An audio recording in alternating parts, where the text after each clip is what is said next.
Welcome to this session. The session is called Empowering Individuals and Communities. My name is Nicolas Offord. I'm a director of the Manning Foundation. I've also spent the last 25 years of my life working in the charitable sector, primarily raising funds, and have been involved with some exceptional organizations over the course of my life.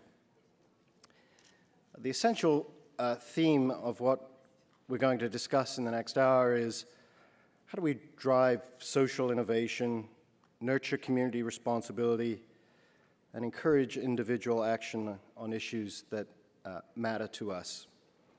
In the context of the current federal fiscal framework, I'm reminded of what David Johnston used to say to us prior to McGill management meetings, which was something along the lines of, "Ladies and gentlemen, since we don't have any money, we'll just have to think." And to some extent, I think we are at a point in this country where the debate is no longer just about public and private enterprise, but also about the social enterprise sector. Joining me on the stage here are three exceptional Canadians who I'm going to introduce to you now. Kate Bahen is a retired CFA and equity analyst who had worked for some of the country's biggest investment firms. Frustrated by the lack of financial transparency in the not-for-profit sector, she created a nonprofit agency to differentiate between mere do-gooders and well-managed good-doers. Charity Intelligence does research and analysis on Canadian charities to help donors make informed decisions on philanthropy.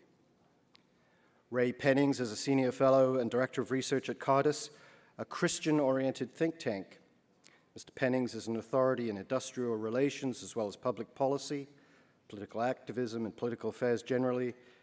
He's headed several of Cardus's largest research projects over the years. He did his undergraduate work at McMaster and holds a Master of Arts in Religion from Puritan Theological Seminary.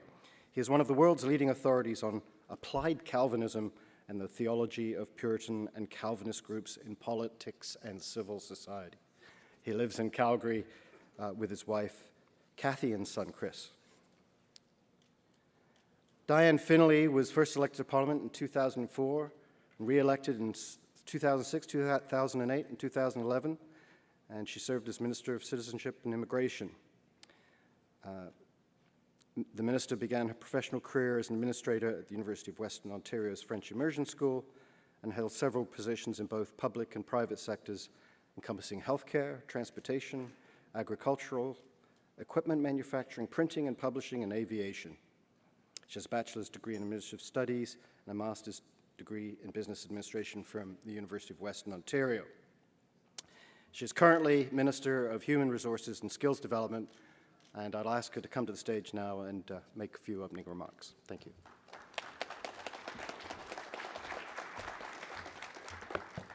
Well, thanks very much, Nick, and I'd like to welcome Ray and Kate today. I think this is going to be an interesting discussion over the next hour. You know, driving over here today, I was reminded of an old joke. A shopkeeper was dismayed when a brand new business, much like his own, opened up right next door and put out a sign that read, "Best deals." He was horrified when another competitor opened up on the other side of his shop and announced their arrival with an even larger sign that said, "Lowest prices." So the shopkeeper panicked until he got an idea. And then he put up a sign of his own, bigger than either of the other two, that said, "Main entrance." Now, I tell this story because it relates, in a way, to what I want to talk to you about today. The largely untapped potential for innovation and resilience of local communities. So let's get started. Let me begin by saying that there are some things up front that I believe are important. As conservatives, we believe that the family is the foundation of our society, that no amount of government programming can possibly replace the family in terms of support, caring, and growth. We believe that it's parents who know what's best for their children, and that the community leaders are the ones who best understand their challenges, can best identify solutions, and get results. And I believe that personal responsibility for the family, for the community, and for neighbors less fortunate is vital to the dignity, meaning, and self-respect. And without a life, without a hope of dignity, meaning, and self-respect, ultimately, no social program can succeed. I say all this because we have a challenge in this country, a particular one that I want to talk to you about today. Governments can't do everything to meet our social challenges. Governments can't simply fund every demanded service without regard for the taxpayer's ability to pay. Governments can, however, facilitate and empower others to deal with social challenges. As Ronald Reagan once said, the 9 most terrifying words in the English language are, "I'm here from the government and I'm here to help." Now, that might be a little harsh, and maybe not. Certainly, complex and persistent social challenges remain despite the various approaches that all levels of government have undertaken. Some have worked, and some haven't. Eliminating poverty has been a goal for all levels of government in the industrialized world, including Canada, and all these governments dedicate a significant portion of their budget resources to achieving that good. Governments continue to struggle with complex and persistent social challenges that appear to defy resolution. When I was first appointed Minister of HRSD in 2006, I asked the department how many homeless we had in this country, and I was told 150,000. Now, after the 2008 election, I went back to HRSD, and I asked the question again, how many homeless do we have in Canada? And the answer, 150,000. Now, in the meantime, millions had been spent on pre-existing agreements without resulting in any substantial change. Now, let's be clear about one thing. There are many sincere and dedicated individuals who are working very hard to resolve our social problems. They range from governments to professional organizations, NGOs and community groups, and thousands of volunteers who just want to make a difference.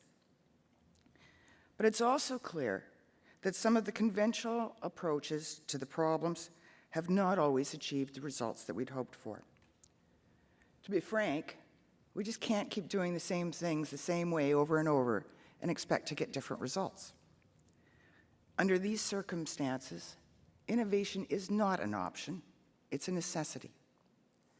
And one thing must ring true.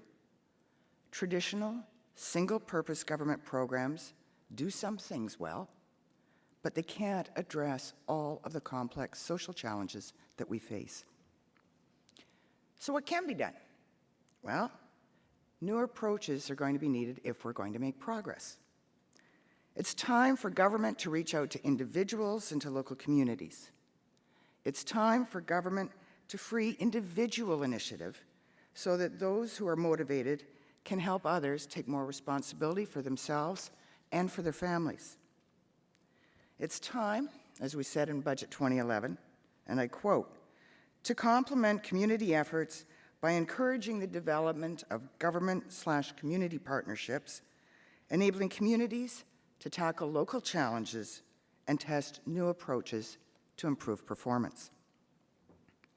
Now, government can be extremely effective as a facilitator and as a motivator. A few years ago, I, along with Minister Flaherty, had the great honor of announcing Registered Disability Savings Program, or RDSP.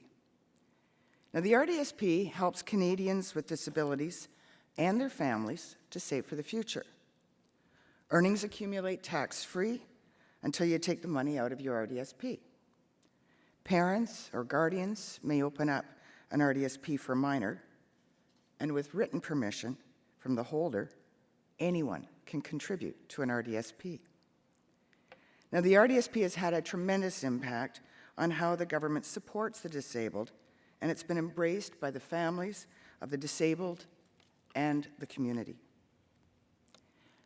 I said that governments can help by facilitating activity, but ultimately, we need leadership from innovative not-for-profit groups. We need it from organizations and from other non-government entities to build critical momentum around what's known as the social economy. The discussion about social partnerships is moving forward, and there's some really exciting conversations that are starting to happen. To start with, I established a voluntary advisory panel on social partnerships last year, and I've been really encouraged by their hard work, their energy, and their enthusiasm. This is a group of leaders and innovators from social finance, not-for-profits, the business, and the financial communities. They're providing advice on a wide range of topics surrounding new approaches to social challenges. This includes discussion on social financing, where the private sector and individuals are doing more than supporting social and community organizations, where instead they are strategically supporting investing to have greater, measurable impacts. Now, if you haven't seen or heard of their work yet, this is another group, I'd encourage you to check out the Canadian Task Force on Social Finance. The task force is seeking to fundamentally change how we think about investing and philanthropy in Canada. They released a report in 2010 and issued a progress update last year. And recently, Mars in Toronto announced the creation of a national center for impact investing to act as a social finance hub. Now, we're already taking a look at some new ways to initiate innovative funding arrangements as a key component of our social partnership strategy at HRSD. This includes looking at things such as pay-for-performance agreements that tie funding to measurable results. Full funding is only paid out, full funding is only paid out when targets are met, and higher payouts are provided when those targets are exceeded. Now, we're already seeing innovation in funding strategies from many not-for-profits who are actively seeking new partners to support their work to ensure that their funding dollars have a maximum impact. Getting the private sector involved in addressing social challenges will bring new perspectives and new approaches. Some of the best practices in the private sector could certainly work in not-for-profits. Now, let me say, I believe that it's absolutely wrong to dismiss business people as only interested in short-term gains and unwilling to invest in their community.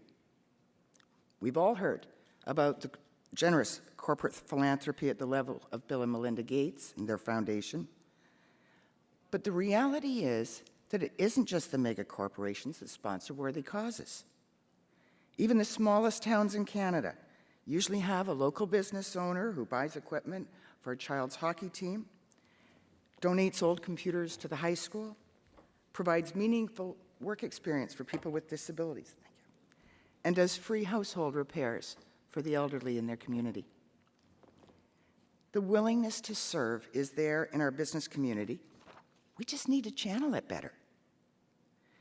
And as we continue to explore this topic, we've discovered that there are a number of innovative funding arrangements that are social finance tools. I was in London, England last fall, meeting with a number of global social finance experts. One example we learned about there is the social impact bond. A social impact bond is a contract between the government and private investors in which the private investors provide upfront capital to finance an organization, often a not-for-profit, to deliver a social program. Now, payment from the government is tied to program results. If and only if the agreed upon outcomes are achieved, the government pays the investors the agreed premium as well as their original investment. Now, in addition to leveraging local and private sector expertise, essentially, the social impact bond has the effect of moving risk from the current state of affairs, where government and taxpayers pay up front without a real way of guaranteeing performance, to the social group itself, who will be paid for results. The investors win, the community groups who are successful win, the recipients and users of the service win, and the taxpayers win. Now, the way forward is not without its own challenges. For programs such as social impact bonds to work, the program has to have clear, measurable outcomes and a clear payment schedule aligned to established targets. And those targets themselves will have to be objective, transparent, and be substantial targets. Government, in protecting taxpayers' investments, will have to have a rigorous method of evaluation. But perhaps one of the most significant challenges lies in the very nature of government partnering with non-governmental groups to provide social services. When government partners with a small local social service agency, does that truly empower the agency and enable it to do good work?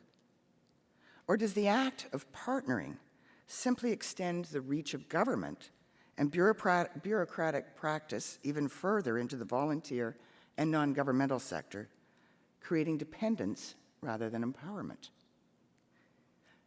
The answer, I believe, is that it depends how the facilitating, enabling, and partnering is done, and the intent of the government that is doing so. That's why our approach will be incremental. It will be respectful of the government's fiscal situation. The government cannot afford to do everything, and we will need to leverage if we're going to have maximum impact. Margaret Thatcher once said that a nation grows and develops by means of countless decisions taken by ordinary people in pursuit of their own hopes and dreams. And if those dreams are to help their communities, then government should support them.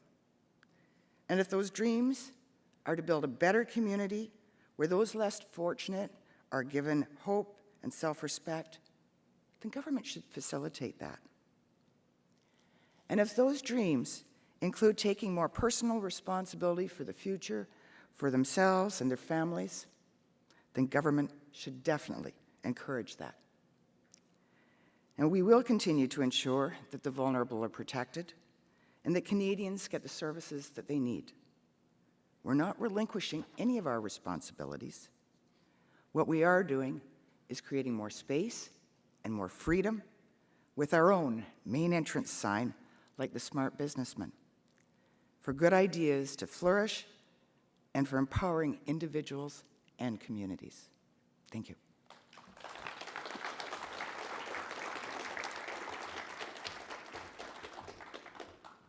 Thank you, Minister, and congratulations on tackling some very difficult changes in the way we think about these issues in the context of Canadian public policy. Our first respondent is going to be Kate Bahen from Charity Intelligence. Thank you very much. What an inspiring speech. It's definitely going to be the way of the 21st century. There is so much potential in this sector. But why does it matter? If you consider how much is spent today on welfare, on homelessness, in healthcare, in education, this matters not just to every taxpayer, but to every Canadian. Because at our soul, we are compassionate. It is who we are as Canadians. One of the great, and I believe, strengths of Canada is the incredible diversity of our charitable sector. And there has been massive proliferation. Today, there are over 85,000 charities on the front lines, providing services to Canadians in need. And these come in diverse shapes and sizes, from the smallest congregation of a person's church to the massive institutions of our universities and our hospitals today. There is as much diversity in the management and the professionalism of these organizations as you would find in for-profit corporations in Canada. And in that diversity and in that enormous choice, there is also diversity in social results. Social results. What does that actually mean? Because for far too long, we've looked at charities and we've given from our hearts because people have asked us to support Canadian charities. Perhaps it was a cause that meant a great deal to us. Perhaps it was a fundraiser for our kids' school. Perhaps it was for our alma mater or the hospital that we happened to go to. And we gave out of our compassion, and we gave because it's the right thing to do, and we gave because somebody asked us. And last year, we Canadians gave $7.8 billion. And not once have we ever asked what happened with that money. What results was achieved with our generosity? And when you start to ask those questions, you will find incredible answers. Because by social results, we ask a school, when you receive funding, whether it be from parents paying school fees or from our government, how many children did you educate? How many children did you teach to read and do basic mathematics at a standard level? If you're at a hospital, what is your accident rate? How many people did you accidentally kill because of sloppy handwriting or because we didn't have electronic transcripts? We don't think to ask these questions. And there is incredible diversity. There is diversity in our charitable sector as much as there is diversity in this room. And that is one of our strengths. I'll give you an example when we talk about social results. There are some sectors that are very simple and easy to measure. Take, for example, drug addiction. Drug addiction and alcoholism is one of the leading causes of homelessness in our society. And in a country as rich and prosperous as Canada, why are 150,000 people living in the tragedy on our streets? And one of the key elements of this, along with child abuse and along with mental health, is addiction. In Canada, if you happen to be unfortunate enough to be an addict, and you do get through the long waiting lists and you get into a rehabilitation program, the national average success rate is 10%. So you get into a program, you go through the program, and only 1 in 10 people 1 year later will be sober. I've analyzed a lot of charities at Charity Intelligence. That's what we do. Our team has analyzed not every charity in Canada. That is a mission beyond our wildest dreams. But we've analyzed 280. And not once have we ever seen a government-funded program that is not more cost-efficient or better than what is provided by charities on the front line. For example, in a drug and alcohol rehab program we looked at that was entirely funded by the government and run by the government, it took in 68 clients in 1 year, and only 18% of those people actually completed the program. And the cost for that program was $20,000 per client. And we talk about innovation, and at the same time, in the same province, in the same city, there's a charity that you and I had probably never heard of called Fresh Start Recovery. Last year, 2010, Fresh Start Recovery worked with 160 addicts. The cost per addict to run the program, $3,800, and it had a success rate of 44%. That's the diversity we see. And those are the innovations we're looking at, and those are the organizations we believe need funding. Funding both from the private sector, the for-profit sector, and also from the government. As a conservative, and I say small c conservative, I cringe to say we need government funding. But in the charitable sector, when you deal with organizations that work with the marginalized, whether they be people who are addicts, people who are homeless, people who have mental health, those don't make very sexy billboards.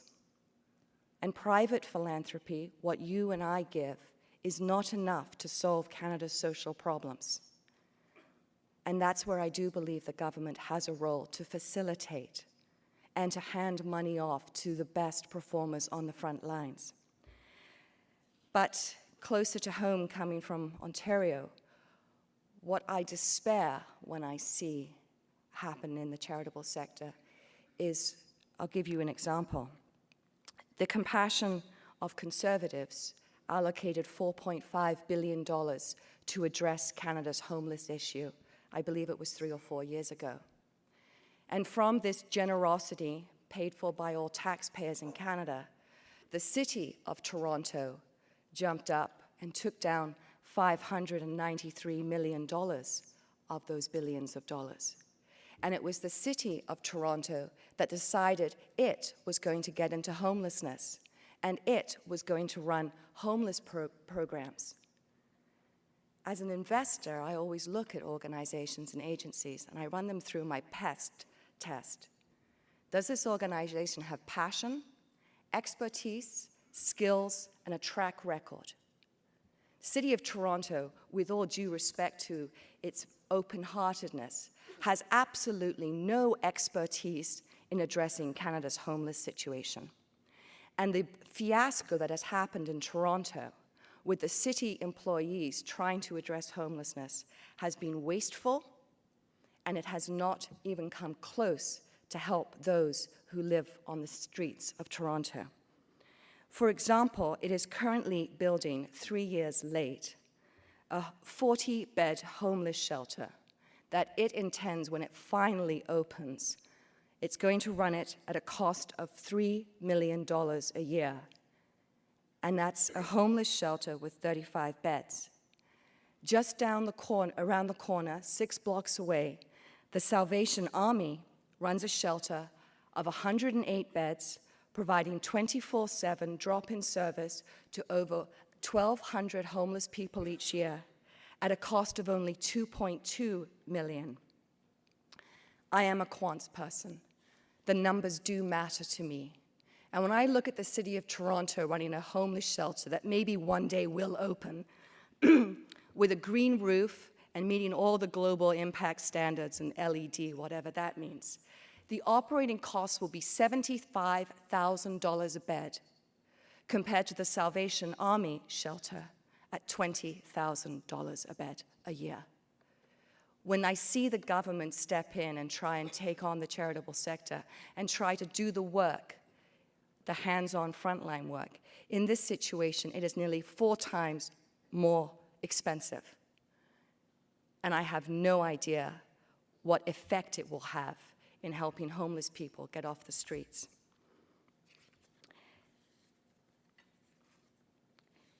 For example, in the States, there's a very innovative program to help the homeless in New York City. With the people it works with, 88% stabilize when they are given a roof over their head. 38% within 1 year return to the job market. All they needed was a bed. All they needed was safety. And when you can help somebody who, for whatever reason, has landed on the streets, and you can help them get back on their feet with respect and dignity, they re-enter the workforce. They are no longer a burden. They are a contributor. They are productive. And the cost of this program is $24,000 a year. So back to the minister's wonderful opening joke. It's cheaper, and it's better, and it builds a better country for all of us. I think the example she has on social finance is going to be so innovative and so exciting. As somebody from the capital markets, imagine, I've got some savings. I can sit them in a GIC, and I can maybe earn 2%. Or I could invest in a social finance bond. And in the case in the UK, it's a social impact bond that helps juvenile delinquents, people who are in jail. And a charity has stepped in and is helping provide counseling, life courses, and skill development so that these kids never go back into the criminal system, that they can change the direction of their lives. And let's just say 60% of the kids this succeeds with. Then the yield paid to me, the investor, would be around 6%. And let's say that this charity knocked the socks off, and it was performance-orientated, and it got so that 90% of the kids who went through its program never again touched the criminal system. The yield paid to me as an investor would be 12%. It's a win-win-win. A win for the funder, whether it be the government or a private individual, in that we will get a financial return above market rates. It's a win for the charity that in a meritocracy has the best darn results out there, that it can do its program better than anybody, and it gets the capital so it can innovate and it can grow. And it's a win for a child who, perhaps through failures in the education system, or perhaps by bad choices or bad parenting or a breakdown somewhere in the system, has ended up in jail, probably costing the taxpayers about $70,000 a year. And by going through this charity program, that kid now has the opportunities and the education to live their life to their full potential. It's a dynamic time in this sector, and it's time that we start to ask what happens with the money. It's time that we as donors start to ask charity about their social results. And it's time for us to look for innovation and to look for new ways that we can address more effectively and much more cost efficiently Canada's social problems.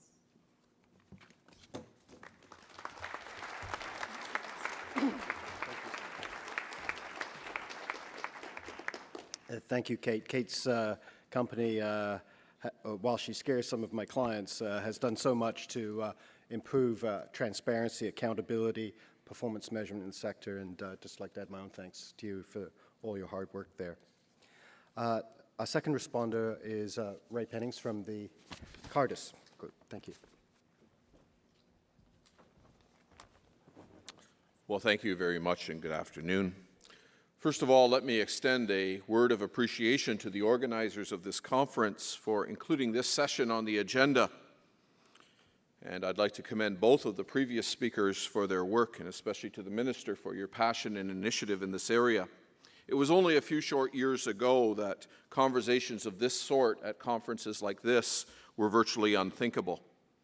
Social problems were either government problems or personal problems, and the agencies that made up the not-for-profit sector were viewed simplistically. They were either an extension of government or a means by which localized private interests were addressed, but they were not viewed as formal stakeholders or places of innovation with a formal role to play, as we're discussing this afternoon. But today, thankfully, we are having a new conversation. In part, the big society agenda in Great Britain and Australia has become the reference point for that conversation. This was solidified when the British Conservatives made the big society the centerpiece of their 2010 election platform. However, this afternoon, I'd like to highlight a few Canadian themes that will distinguish our conversation from that in other places. And in doing so, I want to argue that the Canadian charitable core is as important as it is undermeasured, and that it needs robust support right now in terms of its day-to-day operations, as well as it needs a new vision for its long-term capital ideas. Now, the underlying factors of what we're talking about here are communities and individuals, and it's primarily social in its character. But I want to try to make my point this afternoon by transferring it to a familiar economic paradigm or economic references to help paint the picture. So let's start with demand. What's happening for the demand of the sorts of services that are provided by these institutions? Well, increased urbanization, a growing reliance on immigration to maintain our workforce levels, and the challenges that are emerging from an aging population in our demographics are intensifying expectations for many of the programs and services provided by non-governmental and charitable institutions. And typically, as already has been noted, these organizations structure themselves with a creativity and an innovation that government bureaucracy simply cannot match, or when it tries, often fails. I would argue that this sector is far more efficient, and the quality of life in every one of our communities is enhanced significantly by the public contributions of our neighbors working through not-for-profits and charitable institutions. So demand is going up. What's happening to supply? Unfortunately, the supply is going down. Charitable giving is one indicator. Charitable giving shrank by 10% between 2007 and 2009, dropping from $8.6 to $7.7 billion. Now, given the significant leverage that charitable dollars represent, losing that almost $1 billion represents a powerful negative tremor in the Canadian social landscape. Thankfully, last year's numbers show a slight increase again, but still there is a significant underfunding issue within this sector. Now, Kate, in her work with Charity Intelligence, has very rightly highlighted for us that numbers are not the only way that we should look at this sector. It's not all about volumes and revenues. It's much more important to measure impacts and outcomes. And understandably, our focus naturally goes to some of the larger charities. When you consider the fact there is the top 1% of charities have revenues of $10 million or more and account of 59% of the revenues in this sector. And I don't want to discount the important role that these have played, but I want to highlight that a number of the hospital and university foundations that today take up an increasing proportion of the charitable sector a decade ago were not as prominent in this sector. What that actually means is it magnifies the impact of these declining numbers have on the smaller charities, the unfamiliar names. The charities that have $30,000 or less revenue and are doing just a very small program in a given community that's making a tremendous difference, the sort of examples we've already heard. You see, revenues are not the only crucial indicator. Volunteer hours, community connectedness, ownership, and value added to the community provide a complexity, and the scope of importance is clear.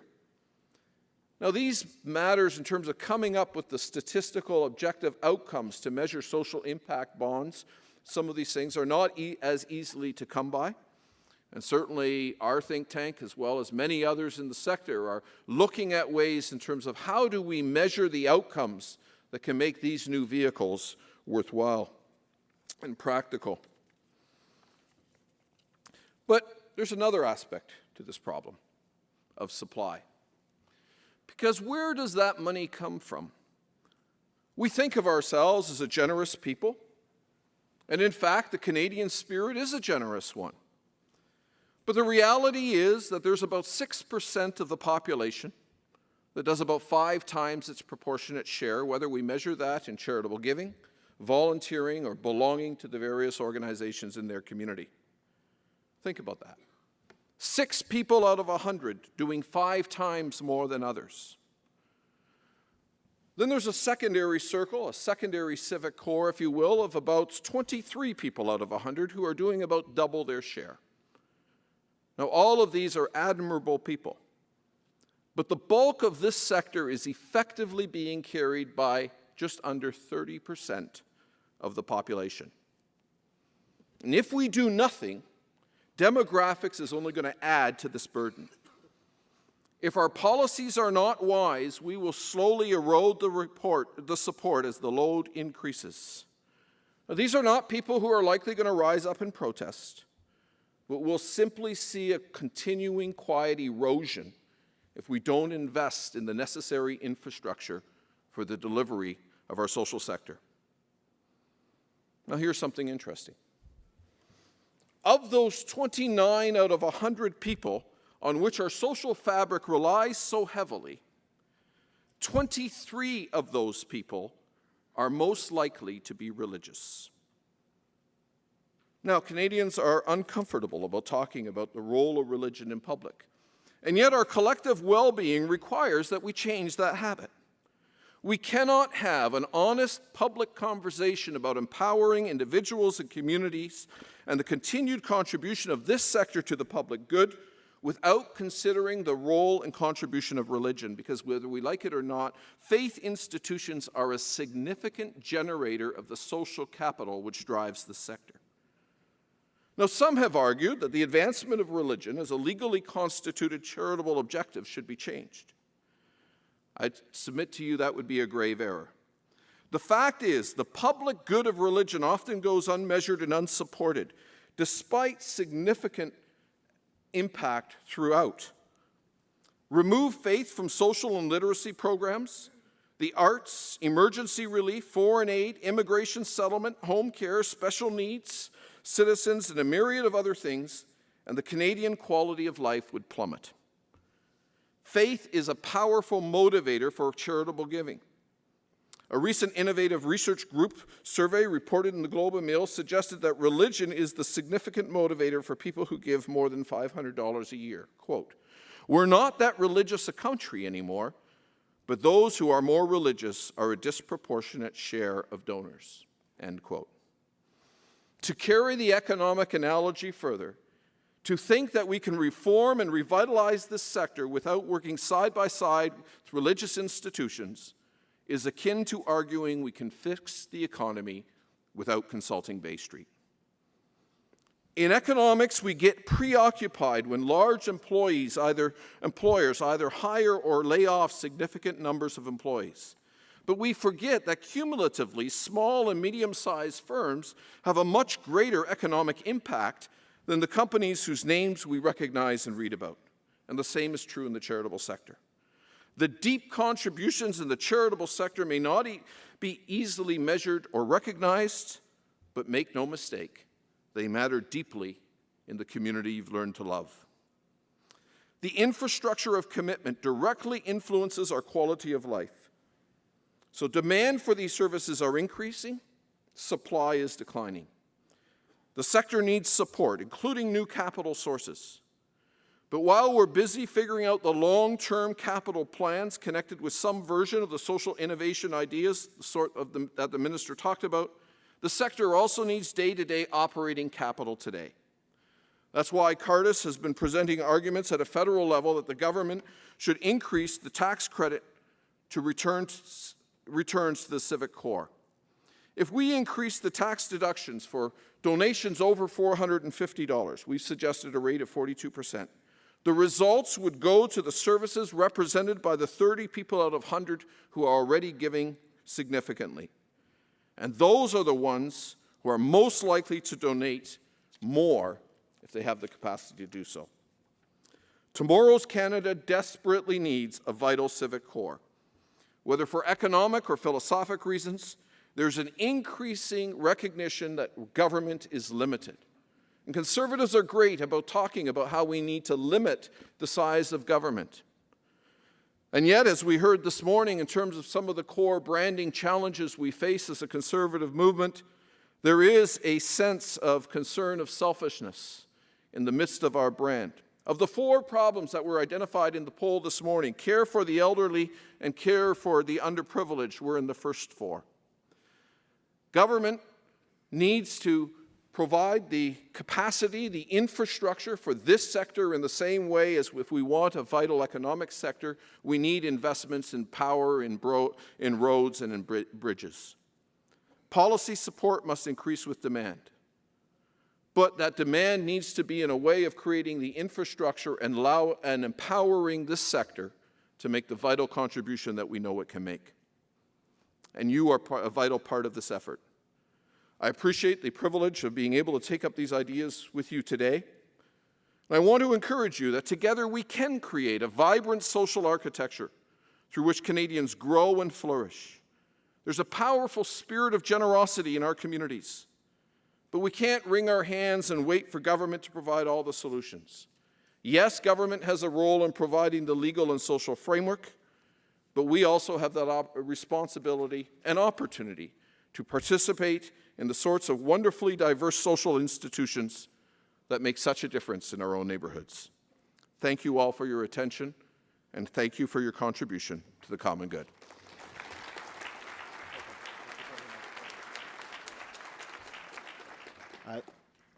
Thank you so much, Ray. We do have some time for a few questions. There are a couple of microphones here, so if anybody would like to come up and ask a question. While I'm waiting for someone to come up, perhaps I could direct one question to the Minister relating to the complexity of the charitable sector itself. It's technically a provincial mandate. It's been de facto regulated by the taxman, the Canada Revenue Agency, for the last few decades. What challenges are we considering going to some kind of different regulatory environment for the sector? Well, one of the challenges we face right now is that there are many tax laws, rules, regulations that actually prohibit the kind of structures that we're talking about. They're total disincentives. There are some companies that have found very creative ways around the rules, but it's not efficient or effective. So one of the first things we have to do is take an inventory of the systemic barriers to these new kinds of ideas, and that includes what goes on over at CRA. So we've got some experts in this field, and they're working on it. And if anybody has any ideas, specifics as to what we need to change so that we can move forward more constructively, I'd love to hear from you. Perfect. Can you identify yourself and where you're from? Thank you. Yes, my name is Flora Almeida Marlowe from rural Quebec. And Honorable Minister, I would like to ask you, what would your viewpoint be in regard to discrimination and of people, and how would you, as a minister, when you are given certain information, handle? Would you just follow party line and do nothing, or would you try to help a person asking for your help? Well, first of all, there should be no discrimination based on race, on gender, on preference. No, that shouldn't exist to start with. And at HRSG, we try to make sure that there's zero tolerance for it. And for that matter, I have been discriminated quite a bit in Quebec, and I have been writing letters and nothing is being done. And it's just like a blanket been thrown over a problem. And I would like that issue been looked into, and I would like to have your help. Would you look into the matter? We'll get some details from you after we finished on the stage. Okay? Thank you very much. Sir? Minister, I just want to say, Barry Bussey with the Canadian Council of Christian Charities. We have done a poll of our membership across the country, and I can tell you that there's a real interest in the religious community to be involved in social enterprise. But as you just mentioned, there are a number of legal issues and so on that need to be worked out. There's CRA policies and so forth.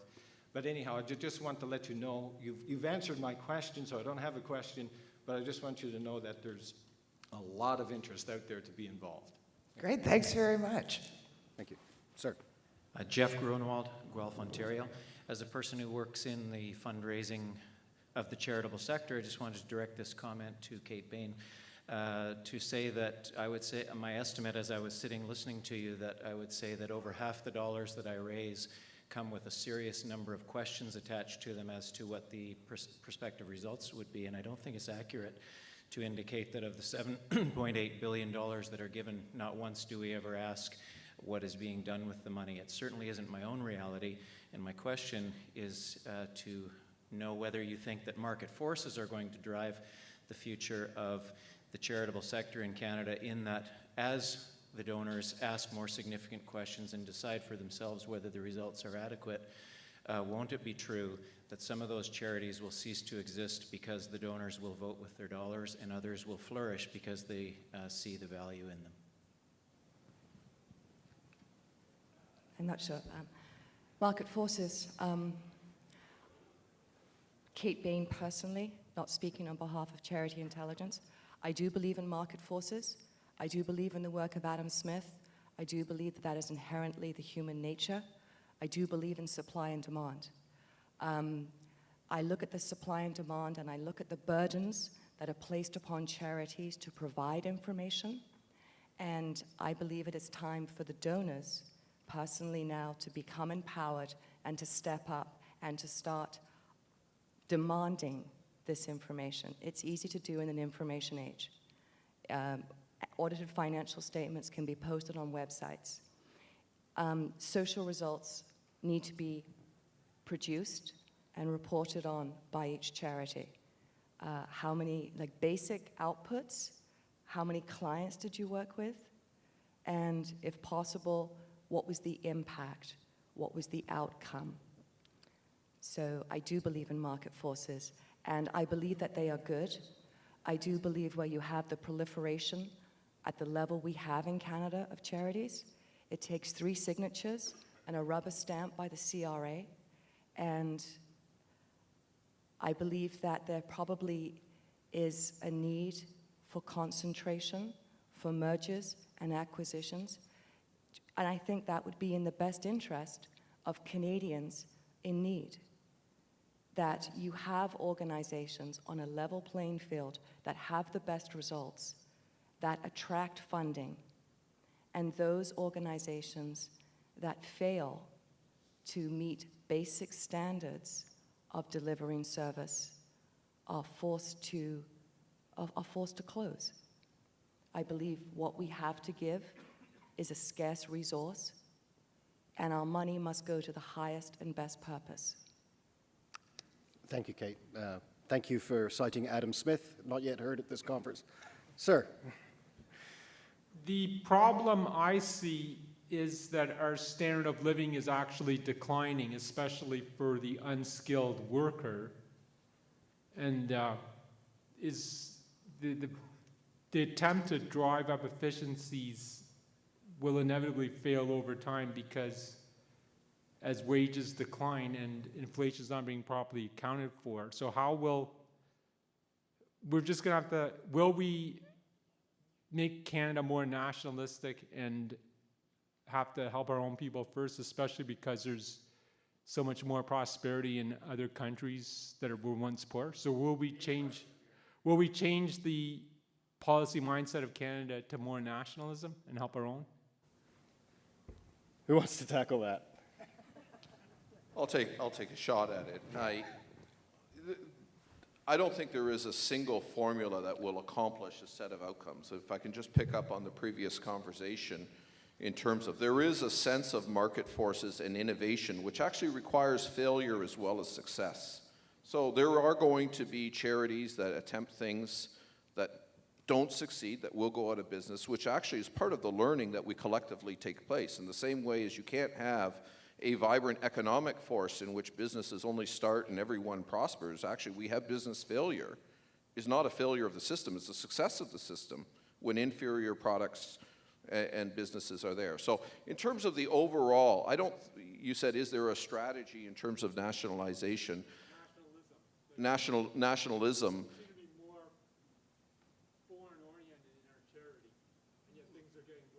Although there is, I would contest a little bit. Certainly, Canadians have a generous spirit when it comes to foreign aid and helping those in other countries. But there is a very significant focus on the needs of our neighbors that a good number of the charities are paying attention to as well. And they're very local and they're very responsive to the needs of their communities. I believe it's less than $1.20 actually goes overseas. From my understanding of the data, about 15% of all Canadian giving goes to activities and programs abroad.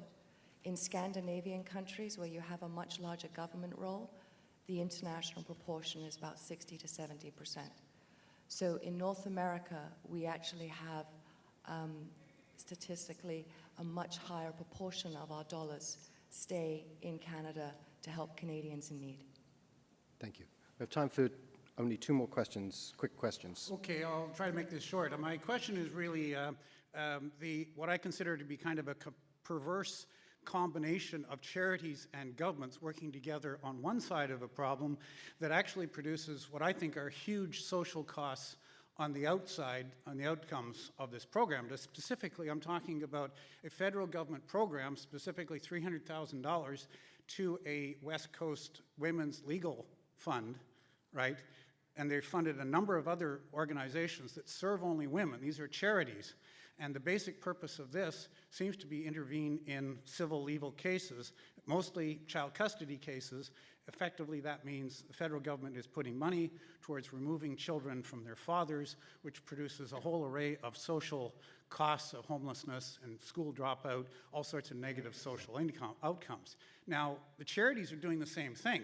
I believe, Kate, your Charity Intelligence evaluated a number of charities and said they're doing great work that are essentially doing the same thing.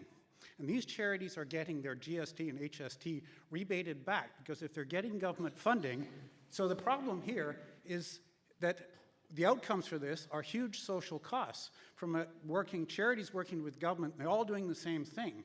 And I'm suggesting that the inherent problem is these organizations are allowed to be charities and discriminate by refusing services to men and fathers. And inherently, you were talking about discrimination. I'm suggesting this is a case where government could improve it by not allowing charities to discriminate on human rights grounds.